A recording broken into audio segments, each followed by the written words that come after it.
ان نعمتوں میں سے ایک بڑی نعمت اسلام ہے۔ اسی اسلام کی وجہ سے، اسی اسلام کی نعمت کی وجہ سے ہم لوگ یہاں پر ان مساجد کے اندر جمع ہوتے ہیں، دور دراز علاقوں سے آ کر ایک دوسرے سے ملاقاتیں کرتے ہیں، حال چال کا پتہ چلتا ہے۔ یہ اسلام کی نعمت ہے۔ اللہ کا ہم اس نعمت پر جتنا بھی شکر ادا کرے وہ کم ہے۔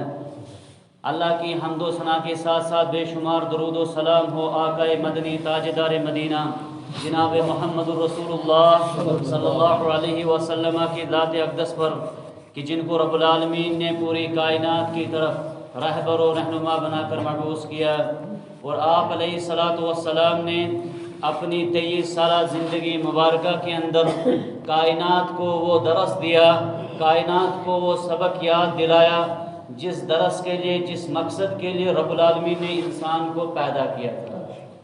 مکہ کے اندر جب رسول اللہ صلی اللہ علیہ وسلم کی بعثت ہوتی ہے، وہاں پر کفر، شرک، بدعت، خرافات، بلکہ خلاصہ کلام یہ تھا کہ انسانیت دم توڑ چکی تھی، انسانیت ختم ہو چکی تھی، نفرتوں کا عروج تھا، ایک دوسرے کے ساتھ دشمنی کی بے انتہا مثالیں تھیں۔ معمولی بات پر وہ اتنے جھگڑے کرتے تھے کہ خاندانوں کے خاندان مٹ جاتے تھے۔ لیکن جب انسانیت کا درس لے کر رسول اللہ صلی اللہ علیہ وسلم کی بعثت ہوئی، مکہ کی اس جگہ کو رب العالمین نے امن اور شانتی اور سکون کی جگہ بنا دیا۔ پروردگار نے اس مکہ اور مدینہ کو پوری دنیا کے لیے ایک مثال کے طور پر بنا دیا، لیکن تربیت کی تھی محمد رسول اللہ صلی اللہ علیہ وسلم نے۔ اور آپ علیہ السلام کی تعلیم کے حوالے سے ہی امام مالک رحمہ اللہ تعالی کہتے ہیں کہ آپ کسی بھی زمانے میں یا آخری زمانے میں اگر لوگوں کی اصلاح کرنا چاہیں گے، لوگوں کو انسانیت کی طرف واپس لانا چاہیں گے، تو آپ کو طریقہ کار وہی اختیار کرنا ہوگا جو رسول اللہ صلی اللہ علیہ وسلم نے صحابہ کرام کو کیا تھا۔ کیونکہ مکہ کی تاریخ چاہے کسی مسلم نے لکھی ہو یا غیر مسلم نے، محمد رسول اللہ صلی اللہ علیہ وسلم کی بعثت سے پہلے وہاں کی تاریخ سے ہر ایک انسان واقف تھا، وہاں کس قسم کے حالات تھے، کس قسم کی پریشانیاں تھیں۔ لیکن نبی کریم صلی اللہ علیہ وسلم نے صرف 23 برس زندگی مبارکہ میں 40 سے لے کر 63 تک اس مختصر سے وقت میں دنیا کو ایک ایسا درس دیا سامعین کرام کہ آج دنیا کے کونے کونے میں آواز لگتی ہے اشہد ان محمد رسول اللہ صلی اللہ علیہ وسلم۔ ایک ایسا سبق دیا تھا اور انسانیت کو انسانیت یاد دلائی تھی، انسانوں کو انسانیت یاد دلائی تھی۔ اور ایک پیغام جو پچھلے انبیاء کرام نے بھی لایا تھا وہ دین اسلام تھا۔ محمد عربی صلی اللہ علیہ وسلم نے بھی اسی اسلام کو لوگوں تک 23 سالہ زندگی مبارکہ کے اندر پہنچایا۔ اسلام نام کس چیز کا ہے؟ اسلام کہتے کسے ہیں؟ سلامتی سے نکلا ہوا یہ دین ہے، ایمان لاتے ہیں امن سے نکلا ہوا یہ دین ہے۔ لیکن دور حاضر میں دنیا والوں نے اسلام کو ہی کہیں نہ کہیں جگہوں پر دہشت گردی سے معصوم کیا ہے یا اس کو نام دیا گیا ہے۔ اس کی بڑی وجوہات ہیں، اسباب ہیں۔ کہیں نہ کہیں اہل اسلام نے بھی کچھ ایسی کوتاہیاں ضرور کی ہوں گی جس کی وجہ سے لیبل لگایا جاتا ہے، ورنہ رسول اللہ صلی اللہ علیہ وسلم کی سیرت اگر یہ لوگ پڑھیں یا میں اور آپ پڑھیں یا میں اور آپ اپنائیں تو ان کو سبق ملتا کہ محمد عربی وسلم جس اسلام کو لے کر آئے تھے وہ غریبوں کی مدد کرنے والا اسلام ہے، وہ بھوکوں کو کھانا کھلانے کا نام اسلام تھا، وہاں پر دشمنی کو ختم کرنے کا نام اسلام تھا۔ لیکن جب اسلام سے دوری ہو جاتی ہے، قرآن کریم کے پیغام سے دوری ہو جاتی ہے، تو مسلمان بھی ہمیں بٹے ہوئے نظر آتے ہیں، مسلمانوں کی عبادت گاہیں بھی محدود ہو جاتی ہیں۔ یہ ہماری مسجد، یہ آپ کی مسجد، یہ میری نماز وہ آپ کی نماز، میں وہ مسلمان وہ آپ مسلمان۔ میرے بھائیو، یہ کہاں سے چیز آتی ہے؟ یہ کس چیز سے؟ کیا رب کا پیغام قرآن یہ ہمیں سکھلایا؟ کیا محمد عربی صلی اللہ علیہ وسلم کا پیغام ہمیں یہ سکھلایا؟ آج بدقسمتی سے ہمارے جو مسلمانوں کے بیچ جو افتراق اور انتشار جو دیکھنے کو سامعین کرام ہمیں ملتا ہے، بہت عجیب لگتا ہے۔ بہت جس کو بھی رب العالمین نے شعور دیا ہوگا وہ اس کمزوری کو، مسلمانوں کی آپسی دوری کو بہت ہی اس سے رنجیدہ ہوتا ہے، بلکہ اس سے بہت غم زدہ ہوتا ہے۔ کہ نبی کریم صلی اللہ علیہ وسلم نے سبق دیا تھا ایک ہونے کا. تم امت ہو، تم بھائی بھائی ہو. المسلم اخو المسلم، مسلمان جہاں کا بھی ہے وہ آپس میں ایک دوسرے کے کیا ہوتے ہیں؟ بھائی ہوتے ہیں. یہ قرآن نے کہا، یہ نبی کریم صلی اللہ علیہ وسلم کی احادیث مبارکہ نے کہا. لیکن ہم لوگوں نے جو آپسی اختلافات کیے ہوئے ہیں، آپسی منافرتیں، آپسی دیواریں جو کھڑی کی ہوئی ہیں، سامعین کرام وہ دیواریں توڑنے کا وقت ہے. اس وقت دشمنان دین، تب تک ہم مساجد میں اپنے مسائل میں الجھتے رہے، میں آپ سے، آپ مجھ سے لڑتے رہے، وہ مولانا صاحب اس کے ساتھ لڑتے رہے. غیروں کو، دشمنان دین کو موقع ملا. ہر فتنہ ہمارے گھروں میں پہنچانے میں انہیں سہولیت تھی. انہیں معلوم تھا مسلمان اپنے مسائل میں الجھے ہوئے ہیں، یہ ایک دوسرے کے پیچھے فتووں میں لگے ہوئے ہیں، ان کو فرصت ہی کہاں ملتی ہے. کتنے نوجوان میرے معاشرے میں بے نمازی ہیں، کتنے نوجوان میرے معاشرے میں نبی کی تعلیمات سے دور ہیں. اس کی فکر نہیں ہے، اس کے بارے میں ان کو سوچنے کا وقت نہیں ہے. یہ لڑ رہے ہیں آپسی مسائل میں. نبی کریم صلی اللہ علیہ وسلم نے، سامعین کرام تھوڑا اس پیغام کو سمجھنے کی ضرورت ہے. آپ علیہ الصلوۃ والسلام کہیں کہیں روز تک بھوکے رہتے تھے. مکہ اس شدید والی جگہ میں، مکہ مدینہ اس سخت گرمی کی جگہ میں، جہاں پر اگر آپ گئے ہوں گے آپ نے دیکھا ہوگا آج بھی کتنی سخت قسم کی گرمی پڑتی ہے. آپ علیہ السلام کہیں کہیں روز تک بھوکے رہتے تھے، کہیں کہیں روز تک تکلیفیں برداشت کرتے تھے، لیکن انسانوں کو آپسی ہمدردی کا سبق سکھلاتے تھے. ایک دوسرے سے مل کر ایک دوسرے کے بارے میں ہمدردی کا درس دے رہے تھے. لیکن آج بدقسمتی سے کچھ جگہوں پر یہ دیکھنے کو ملتا ہے کہ کھانے کے بڑے بڑے پلاؤ کھا کر، بڑی بڑی نعمتیں کھا کر، اور کام کیا ہے؟ مسجد پر، ممبر رسول پر آ کر مسلمانوں کو بانٹنے کا کام کر رہے ہیں، مسلمانوں کو تفریح کا کام کر رہے ہیں، حوالہ قرآن کا دے رہے ہیں. اللہ کر کے میں کہتا ہوں رب کا قرآن اختلاف کے لیے نہیں آیا ہے. حوالہ محمد عربی صلی اللہ علیہ وسلم کی احادیث کا دے رہے ہیں. ارے محمد عربی صلی اللہ علیہ وسلم نے دشمنوں کو بھی گالیاں کھا کر دعائیں دی تھی. کس دشمن کو نبی نے کبھی گالی دی؟ سامعین کرام کہیں ظاہر وہ ہمیں ثابت تو کر کے دیں. ابو جہل ہے، عتبہ ہے، شیبہ ہے، ان کو کیا درس دیا رسول اللہ صلی اللہ علیہ وسلم نے؟ بیگانے تھے نا، دشمن تھے نا. دشمنوں کے ساتھ بھی کیا رویہ تھا رسول اللہ؟ جو موضوع آج مجھے یہاں پر رکھا گیا تھا آپ کے اس مختصر سے درس کے لیے، اس مختصر جمعہ کے خطبے کے لیے، اتباع رسول. اتباع رسول ہمیں کتنی سمجھ آتی ہے؟ بس مولوی صاحب نے واعظ کر دی، اتباع رسول کچھ معاملات میں، ہاں جمعہ کے دن حاضری دے دیں گے مسجد میں، عید کے دن ہم حاضری دے دیں گے مسجد میں. نہیں سامعین کرام، اتباع رسول سے ہرگز یہ مراد اتنا ہی مراد لقد کان لکم فی رسول اللہ اسوۃ حسنہ. آپ کی ہر چیز سے ظاہر ہونا چاہیے کہ آپ محمد صلی اللہ علیہ وسلم کے امتی ہیں. آپ محمد صلی اللہ علیہ وسلم کے اٹھنا بیٹھنا کھانا لباس چلنا پھرنا ان تمام چیزوں سے کیا لگنا چاہیے کہ آپ محمد صلی اللہ علیہ وسلم کے امتی ہیں.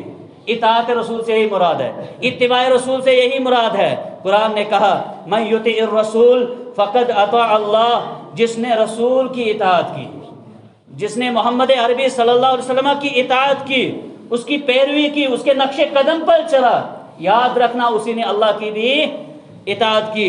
آگے فرمایا اللہ نے ومن تولی فما ارسلناک علیہم حفیظا. جس نے منہ موڑا، جس نے نبی کو لباس کو نہیں اپنایا، جس نے نبی کریم صلی اللہ علیہ وسلم کے چہرے کی طرف اپنا چہرہ نہیں بنایا، اللہ فرماتے ہیں ہم زبردستی کسی کو نہیں کریں گے. ومن تولی، جس نے منہ موڑا، فما ارسلناک علیہم حفیظا. اے پیارے رسول صلی اللہ علیہ وسلم، ہم نے آپ پر ان کو اس طرح نگہبان نہیں بنایا. جو آپ کا راستہ اختیار کرے گا ہدایت پائے گا، دنیا و آخرت کی کامیابی پائے گا، اور جو آپ کے راستے سے منہ موڑے گا وہ اپنا ہی نقصان کرے گا. دوسری جگہ پر اللہ رب العالمین نے فرمایا سامعین کرام فلا وربک لا یؤمنون حتی یحکموک فیما شجر بینہم ثم لا یجدوا فی انفسہم حرجا مما قضیت ویسلموا تسلیما. رب العالمین نے فرمایا قسم کھا کر کہا اے محمد عربی صلی اللہ علیہ وسلم، اگر بعض مسائل میں مسلمانوں کو آپس میں کہیں پر اختلاف ہو گیا، مسائل زندہ قوموں کی پہچان ہے، قبرستان والوں کے کوئی مسائل نہیں ہوتے، لیکن مسائل کا ہونا، مسائل کا آپس میں پیدا ہونا یہ ہرگز نہیں بننا چاہیے کہ ہم ایک دوسرے کو جو ہے نا کفر کے فتوے لگانے شروع کر دیں.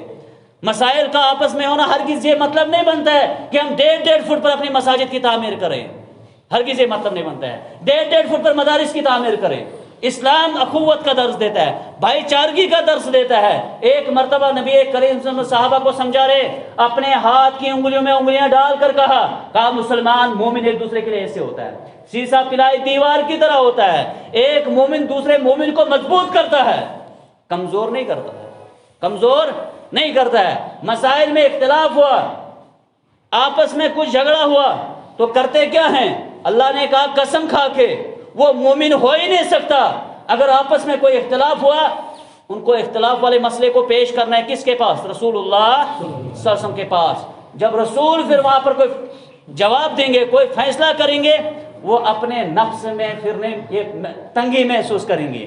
نبی جو فیصلہ سنائیں گے اس کو منو ان تسلیم کریں گے، بلکہ کہیں گے سمعنا و اطعنا، ہم نے سنا اور پیروی کر دی۔ کیونکہ قرآن کریم میں رب العالمین نے فرمایا تھا فَإِن تَنَازَعْتُمْ فِي شَيْءٍ فَرُدُّوهُ إِلَى اللَّهِ وَرَسُولِهِ، جب تمہیں آپس میں کوئی جگہ پر جھگڑا ہو جائے، 1400 برس قرآن کریم نے ہمیں بتا دیا ہے، جو آپ کو مرض آئے گا، جو آپ کو پریشانی آئے گی، وقت کے بدلتے ہوئے جو تم آپس میں بٹ جاؤ گے، تقسیم ہو جاؤ گے، اختلافات ہوں گے، 1400 برس قرآن کریم میں رب نے کہہ دیا فَإِن تَنَازَعْتُمْ، جھگڑا ہوئے کسی مسئلے میں، اختلاف ہو گیا تو کیا کرو گے؟ مساجد تعمیر کرنا، کفر کے فتوے لگانا، دوسروں کے ساتھ منافرت کی دیواریں کھڑے کرنا؟ نہیں، ایسا نہیں کرنا، ایسا نہیں کرنا۔ محمد عربی صلی اللہ علیہ وسلم پیٹ پر پتھر باندھ کر آپ کو ملائے ہوئے ہیں، آپ کو محبت کا درس دیے ہوئے ہیں۔ یاد رکھنا جب جھگڑا ہوگا فَرُدُّوهُ إِلَى اللَّهِ وَرَسُولِهِ، اس مسئلے کو قرآن حدیث پر پیش کرنا، اس مسئلے کو إِلَى اللَّهِ، اللہ کی طرف لوٹانا، رسول کی طرف لوٹانا۔ اللہ کی طرف لوٹانے کا مطلب اللہ کی کتاب پر پیش کرنا، رسول کی طرف لوٹانے کا مطلب رسول کی حدیث پر اس مسئلے کو پیش کرنا۔ یہ اسلام الیوم اکملت لکم دینکم، دین مکمل ہو چکا ہے۔ کوئی آپ کا ایسا مسئلہ نہیں ہوگا جس کا حل قرآن و حدیث کے اندر نہیں ملے گا، ضرور ملے گا۔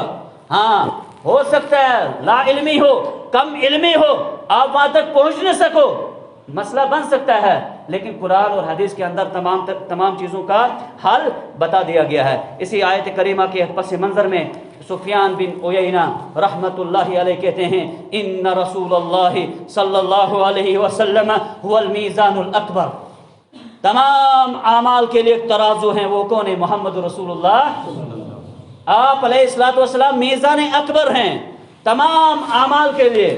فعلیہ تعرض الاشیاء علی خلقہ وسیرتہ وہدیہ، آپ کے اخلاق نبی کے اس میزان کے ساتھ تولے جائیں گے، نبی کے اس معیار کے ساتھ تولے جائیں گے۔ اگر آپ کے اخلاق اس سے ملتے ہیں ٹھیک بات ہے، وسیرتی، آپ کا اٹھنا بیٹھنا، آپ کا کلام، آپ کی زندگی نبی سے ملتی ہے تو ٹھیک بات ہے، وہدیہ، اور نبی کے طریقے سے ملتی ہے تو ٹھیک بات ہے۔ فما وافقہ فہو الحق، جو نبی کے اخلاق کے ساتھ آپ کے اخلاق ملیں گے، نبی کی سیرت کے ساتھ آپ کی سیرت ملے گی، نبی کریم صلی اللہ علیہ وسلم کی ہدایت اور راستے کے ساتھ، عمل کے ساتھ آپ کے عمل ملیں گے، فہو الحق، وہی حق ہوگا۔ یہ کون کہتے ہیں؟ سفیان بن عیینہ رحمہ اللہ۔ اور آگے کہا وما خالفہا فہو الباطل، جو اخلاق نبی کے اخلاق سے نہیں ملے گا، جو سیرت نبی کی سیرت سے نہیں ملے گی، اور جو طریقہ کار رسول اللہ صلی اللہ علیہ وسلم کے طریقہ کار سے نہیں ملے گا، سفیان ابن عیینہ کہتے ہیں فہو الباطل، وہ کیا ہے؟ باطل ہے۔ اسی آیت کے پس منظر میں ابن ابی العز الحنفی رحمہ اللہ تعالی، 7ویں 8ویں صدی کے امام ہیں، کہتے ہیں فَإِن تَنَازَعْتُمْ کے مسئلے میں فَالْوَاجِبُ كَمَالَ التَّسْلِيمِ وَلِلرَّسُولِ وَالْإِنْقِيَادُ لِأَمْرِهِ، واجب ہے ایک مسلمان پر، فرض ہے آپ پر اے مسلمان۔ 8ویں صدی کے امام گزرے ہیں، اس وقت ہمیں درس دیا ہے، اختلاف ہوگا، مسائل بنیں گے۔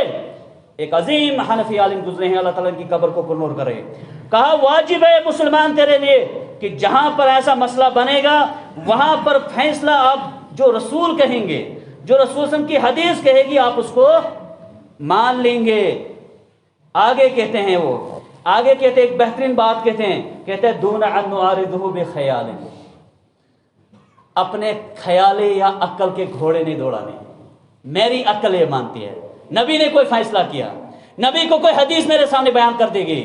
ابن ابی العز الحنفی رحمہ اللہ کہتے ہیں ہمیں اس وقت اپنی عقل کے ذریعے سے اس حدیث کے ساتھ ٹکراؤ والی بات نہیں کرنی چاہیے۔ اور آگے اس سے ایک عظیم بات اور بتائی، کہا او نقدم علیہ آراء الرجال، یا ہم لوگوں کی باتوں کو نبی کی بات پر مقدم کریں گے، لوگوں کی باتوں کو نبی علیہ السلام کی بات پر مقدم کریں گے۔ اور لاسٹ میں اپنے قول میں فرماتے ہیں رحمہ اللہ تعالی، کہتے ہیں لا نجات للعبد من عذاب اللہ الا بہما۔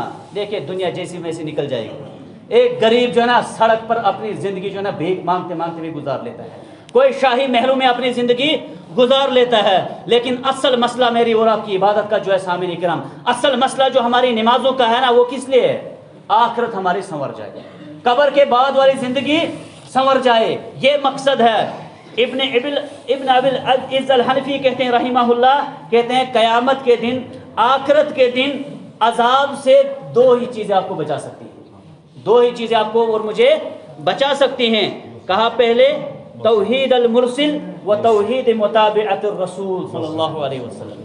پہلی توحید المرسل، اللہ نے جس رسول کو بھیجا اس کو ایک ماننا، اس کے ساتھ کسی کو شریک، اس کے سوا کسی کو نفع نقصان کا مالک نہیں سمجھنا۔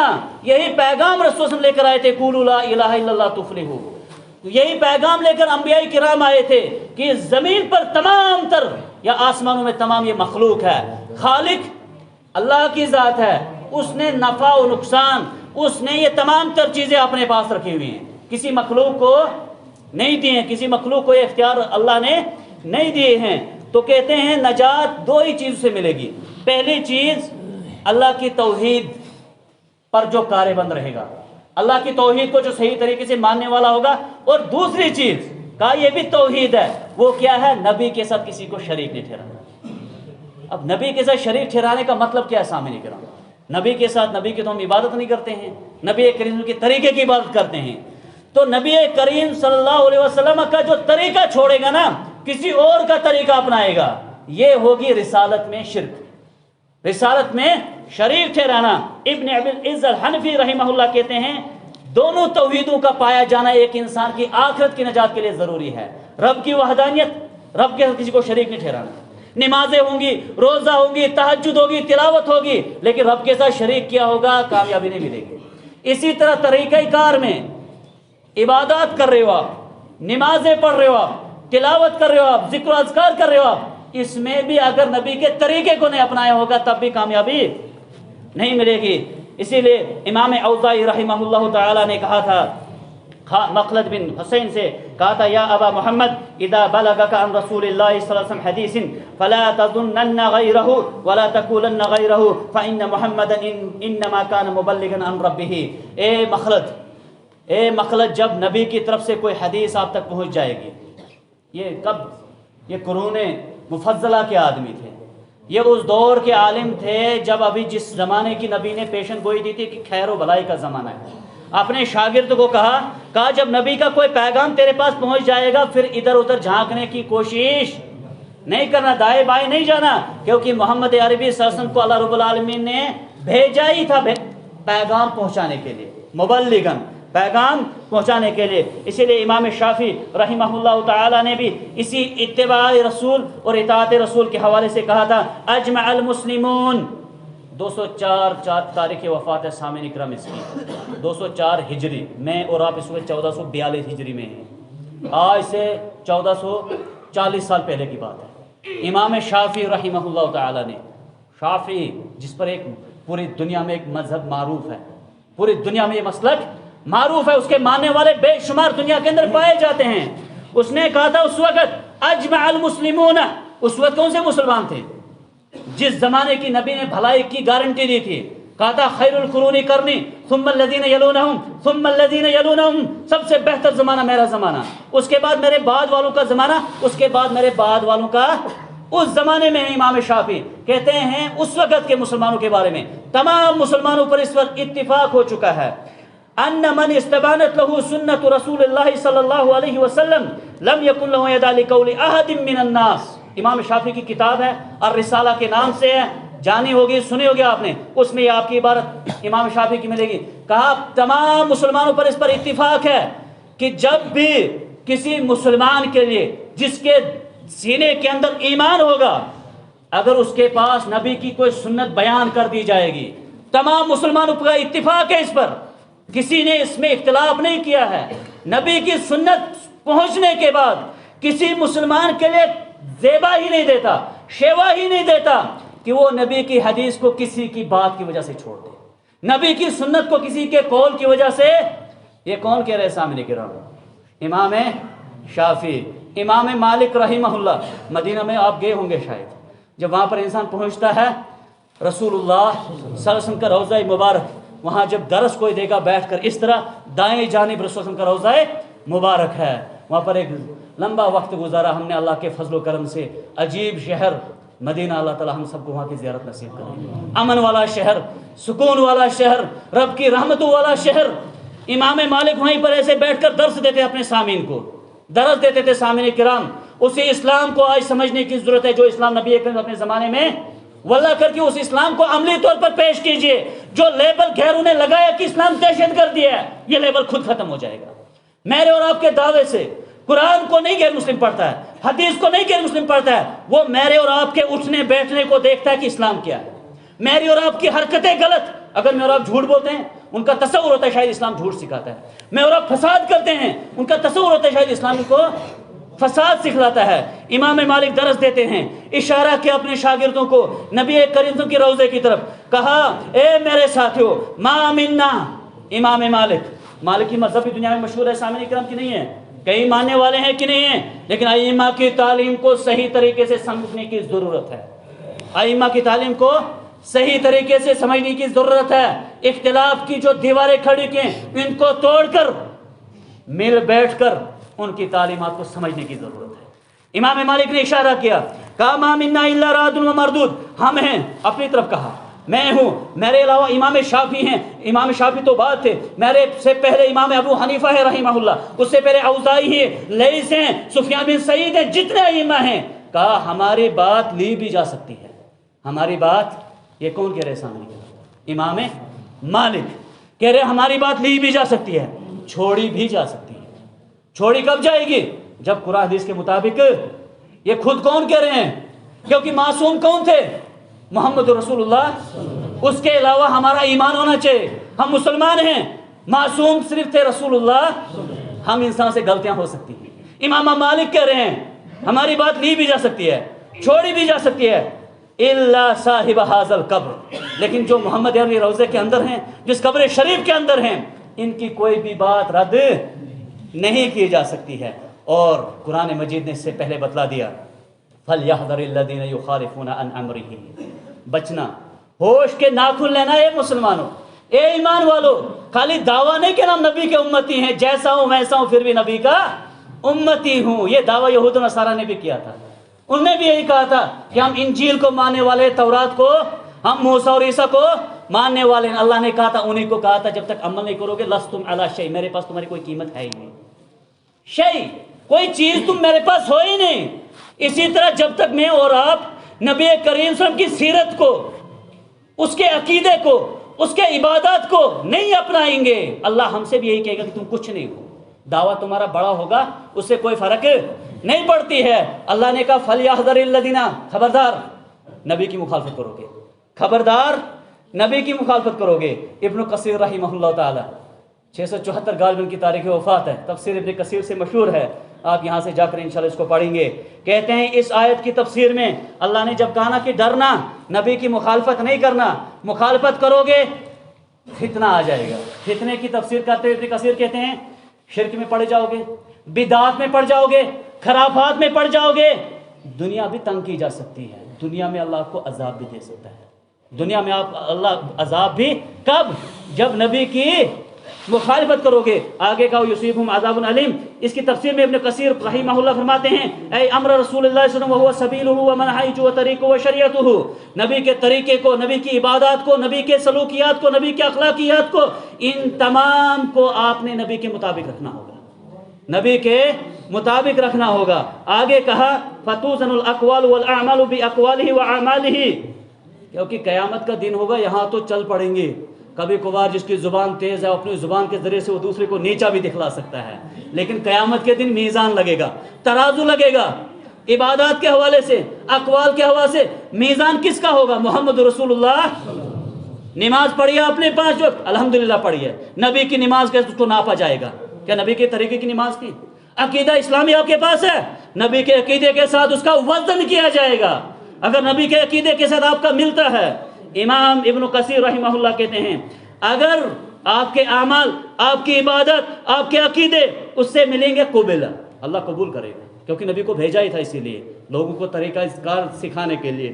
وما خالفہ، ابن کثیر رحمہ اللہ کہتے ہیں جہاں پر نبی کے طریقے والا عمل نہیں ملے گا فہو مردود علی قائلہ وفاعلہ، اس کا قول کہنے والا، وہ عمل کرنے والا، اسی پر مار دیا جائے گا اس کو۔ تو نے عقیدہ رکھا تھا لیکن نبی کریم سے عقیدہ نہیں تھا، تو نے عبادت کی تھی لیکن نبی کے طریقے کی عبادت نہیں تھی۔ آگے کہتے ہیں کائنن من کان، عربی جو سمجھتے ہیں، پڑھی ہے وہ جانتے ہیں، کوئی بھی کہنے والا ہو، کائنن من کان میں تمام لوگ شامل آتے ہیں، چاہے بڑی شان والا انسان کیوں نہیں ہوتا، بڑا مشہور دنیا میں کوئی انسان کیوں نہیں ہوتا، اگر اس کے اعمال، اس کی عبادت نبی سے نہیں ملے گی، رد کیا جائے گا۔ اور اس کے بعد وہ عظیم حدیث ذکر کیا ابن کثیر رحمہ اللہ نے اپنی تفسیر کے اندر، نبی نے فرمایا تھا من عمل عملا لیس علیہ امرنا فہو رد، جس نے کوئی عمل کیا، نیک کام کیا، لیکن نبی کریم صلی اللہ علیہ وسلم فرماتے جس کا ہم نے حکم نہیں دیا تھا وہ اس کے چہرے پر ہی مار دیا جائے گا، مردود ہے، اللہ اس کو قبول نہیں کرے گا۔ آپ کو معلوم ہوگا نبی کریم صلی اللہ علیہ وسلم کی جو اطاعت ہے سامعین کرام، وہ فرض ہے، واجب ہے، اس کے بغیر دنیا اور آخرت کے اندر نجات نہیں ہے سامعین کرام۔ اگر ہمارا قرآن پر صحیح طریقے سے ایمان ہوگا، سمجھتے ہوں گے قرآن کو، قرآن کہتا ہے نجات نہیں ملے گی نبی کی اطاعت کے بغیر، نجات نہیں ملے گی نبی کے طریقے کو اپنائے بغیر، نجات نہیں ملے گی۔ اگر قرآن ترجمے سے بھی ہم پڑھ لیں گے نا، مختصر طور پر تفسیر کو چھوڑ کر، قرآن کا مختصر پیغام یہی ہے۔ پھر اللہ نے کہا تھا کل ان کنتم تحبون اللہ، تم کہتے ہو ہم اللہ کو پیار کرتے ہیں، اللہ سے محبت کرتے ہیں، فاتبعونی، تو نشانی آپ کی کیا ہوگی کہ آپ اللہ کے پیارے ہیں، نشانی کیا ہوگی آپ کے اللہ کے قریبی بندے ہیں، فاتبعونی، محمد صلی اللہ علیہ وسلم کی اتباع کرنی ہوگی، اس کے پیچھے چلنا ہوگا، اس کے نقش قدم پر چلنا ہوگا، وگرنہ اللہ نے کہا دنیا میں بھی عذاب ہوگا، آخرت میں بھی مصیبت ہوگی۔ وہ ایک انسان تھے نا، نبی کے سامنے کھانا کھا رہے تھے۔ آج ہم سامعین کرام دین کو دن بر دن ختم کرتے جا رہے ہیں۔ پہلے آئی مصیبت نماز جو نہیں پڑھے گا، نماز میں تھوڑی اسلام ہے سارا، جو داڑھی نہیں رکھے گا داڑھی میں تھوڑی اسلام ہے، جس عورت نے پردہ نہیں کیا بازار میں پردے میں تھوڑی اسلام ہے۔ تو پھر آج اسلام کیا بچا ہے ہمیں؟ جمعہ کا ایک دن ہمیں لگتا ہے کہ مسلمانوں کی بڑی بستی ہے، فجر کی نماز میں آتے مسجد میں کتنے لوگ ہوتے ہیں؟ صرف آذان سے لگتا ہے کہ مسلمانوں کی بستی ہے، ورنہ مسجد میں 2-4 بندے مختصر سے ہوتے ہیں۔ صرف جمعہ کے دن جب ہمارے اندر یہ وہم آیا، یہ تصور آیا کہ نماز میں جی اسلام نہیں ہے، داڑھی میں جی اسلام نہیں ہے، تو پھر اسلام بچائے کیا سامنے کرام؟ لاسٹ پہ اسلام تو ختم ہو گیا۔ نبی کے سامنے وہ کھانا کھا رہے ہیں، بائیں ہاتھ سے کھا رہے ہیں، فیشن ہے آج، ہوٹل میں دیکھیے دائیں ہاتھ میں سگریٹ ہوگی، بائیں ہاتھ سے چائے پی رہا ہے، بسکٹ کھا رہا ہے۔ نبی نے کہا کل بھی یمینک، کہا دائیں ہاتھ سے کھا، بائیں ہاتھ سے کھانا شیطان کا کام ہے، بائیں ہاتھ سے پانی پینا شیطان کا کام ہے۔ سامعین کرام بچوں کو دیکھنے کی ضرورت ہے، گھروں میں دیکھنے کی ضرورت ہے، نبی کی سنت کی کتنی میں اور آپ تعظیم کرتے ہیں، دعویٰ بڑا ہے محمدی کا امتی ہوں صلی اللہ علیہ وسلم، عمل سے دیکھا یہ بائیں ہاتھ سے کھا رہا ہے، نبی نے کہا کل بھی یمینک، دائیں ہاتھ سے کھا، اس نے کہا لا استطیع، میں نہیں کھا سکتا ہوں، میں نہیں کھا سکتا ہوں۔ راوی حدیث ہیں وہ کہتے ہیں اس نے تکبر میں کہا، گھمنڈ میں کہا، نہیں کھاؤں گا اس سے، ہاں سنت ہے، کون سا بڑا کام ہے، ہاں داڑھی رکھنا سنت ہے، کون سا فرض ہے، ہاں صحیح ہے۔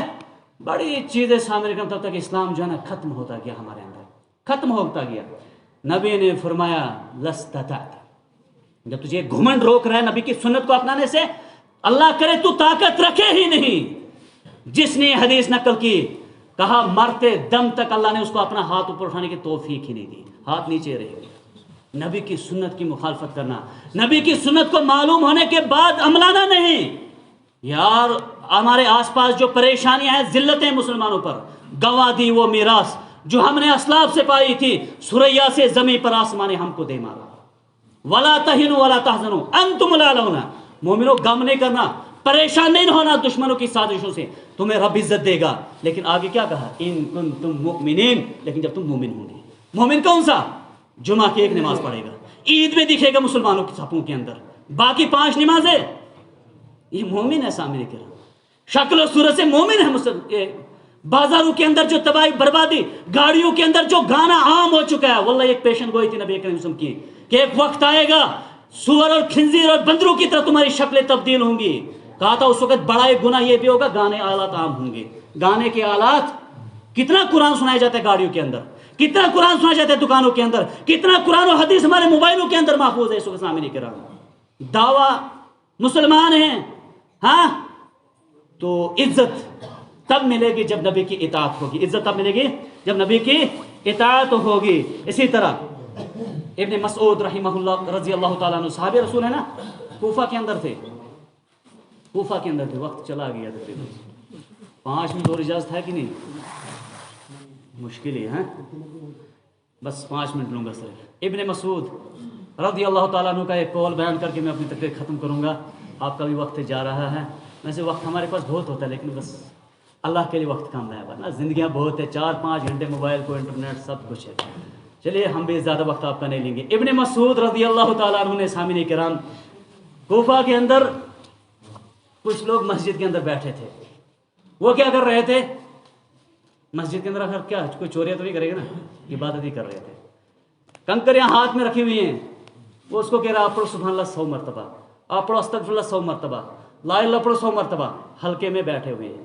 ایک آدمی نے ان کو دیکھا، سیدھا چلا گیا ابن مسعود کے پاس رضی اللہ تعالیٰ. ابن مسعود کے پاس گیا. ابن مسعود سے کہا اے صحابی رسول. وہ کون تھے؟ نبی کا شاگرد، صحابی رسول، عظمت والا انسان. کہا مسجد میں اس قسم کی کوئی عبادت کر رہی ہے، یہ طریقہ میں نے آپ کو کرتے ہوئے نہیں دیکھا، کسی صحابی کو یہ طریقہ میں نے کرتے ہوئے، وہ ایسے ذکر کر رہے ہیں. ابن مسعود آئے، دروازے سے دیکھا، سامنے کرام ذکر کر رہے تھے، چوری نہیں کر رہے تھے، غلط کام نہیں کر رہے تھے، لیکن ذکر میں بھی اگر اتباع رسول نہیں ہوگا، دیکھیے صحابی کیا فتویٰ لگاتے ہیں. صحابی رسول کیا کہتے ہیں؟ جیسے ہی دیکھا غصہ ہو گئے، کہا یہ کیا کر رہے ہو؟ اب میری اور آپ کی طرح کم علمی تھی، لا علمی تھی.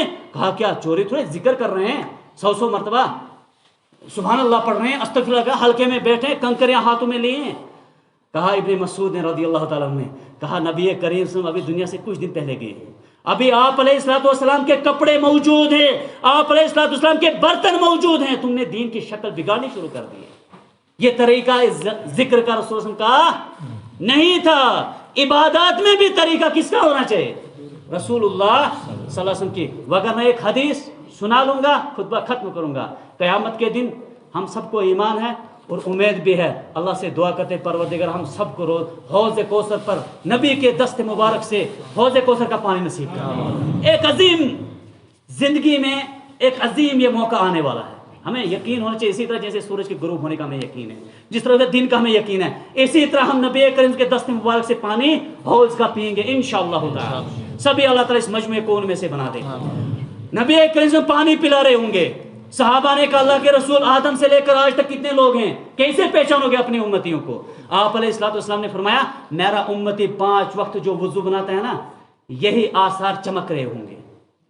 یہ آثار جو نماز میں پڑھے اس کو کیا چمک رہا ہوگا سامنے کر، جتنے بھی وہ دعویٰ کرے میرے نبی کے ساتھ محبت ہے، 5 وقت کی نماز نہیں ہوگی، دعویٰ غلط ہوگا، کوئی سفارش نہیں ہوگی.